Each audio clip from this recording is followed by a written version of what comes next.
السلام عليكم ورحمة الله وبركاته. طيب يا صديقي، لو بتدور على نسخة بتشغل رقمك المحظور معدل أو بتدور على نسخة بخط ويمو ايفون فالفيديو ده ليك. كل اللي عليك انك تكون مركز معايا في الشرح من البداية للنهاية، وما تنساش تعمل لايك على الفيديو وتشترك في القناة وتفعل زر الجرس عشان كل ما انزل حاجة جديدة يوصلك اشعار. ويلا بينا على الشرح.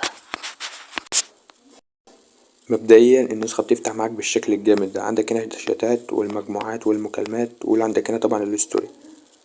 عندك هنا طبعا التلات نقط دولت اللي هي طبعا السيم الوضع الفاتح والوضع الغامق، ووضع الطيران، وضع الشبح، وجدولة الرسائل والرد التلقائي ورسالة جماعية ودردشة جديدة. تمام. عندك هنا طبعا لو دخلت على شكل الشاة حاجة جمدان. عندك هنا طبعا طمس الايفون. عندك هنا بخط وايمو ايفون زي ما انت شايف اهوت. طبعا عندك هنا بتعمل رابط تواصل. عندك هنا طبعا بتغير صوتك. عندك بقى هنا اللي هي الاعدادات والاضافات. عندك هنا طبعا الرسالة جماعية والأجهزة المرتبطة. طبعا النسخة بتعمل ربط جهاز عادي. وطبعا عندك هنا الإعدادات. عندك هنا طبعا مدير الملصقات. وعندك هنا طبعا سمات الRC. وهنا إعدادات أخرى اللي هي رد تلقائي وجدولة الرسائل ورسالة جماعية ورد سريع ومنقومة بحذرك. وعندك هنا طبعا الحماية والخصوصية، إخفاء آخر ظهور، واللي هي المميزات العادية اللي احنا شرحناها كل مرة. عندك هنا طبعا السمات، السم الغامق والفاتح وكل السمات لو انت عايز تحمل سمات جديدة. عندك هنا الإعدادات العامة. عندك هنا طبعا الألوان. وعندك هنا طبعا الستايل والشكل.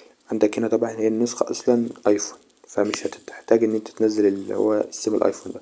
طبعا لو احتاج تنزله عادي. طيب ده كده انت فعلت الوضع الايفون. طبعا عندك هنا طبعا تغيير نوع الخط. هتختار اول خط،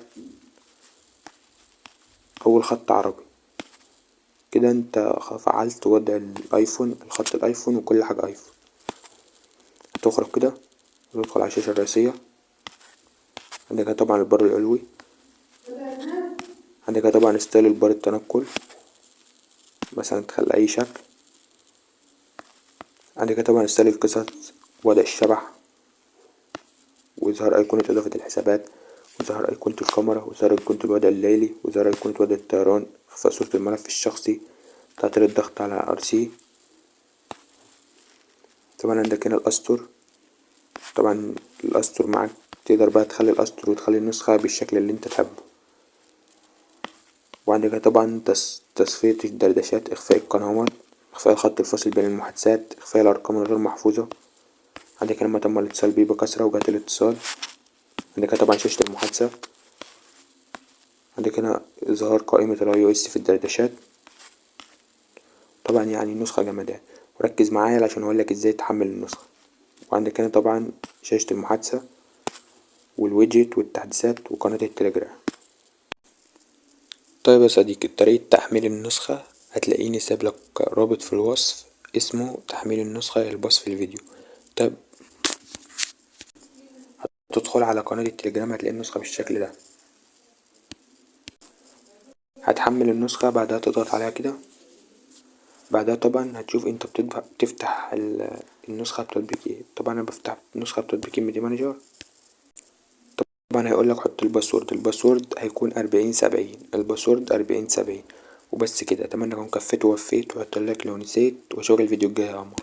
سلام.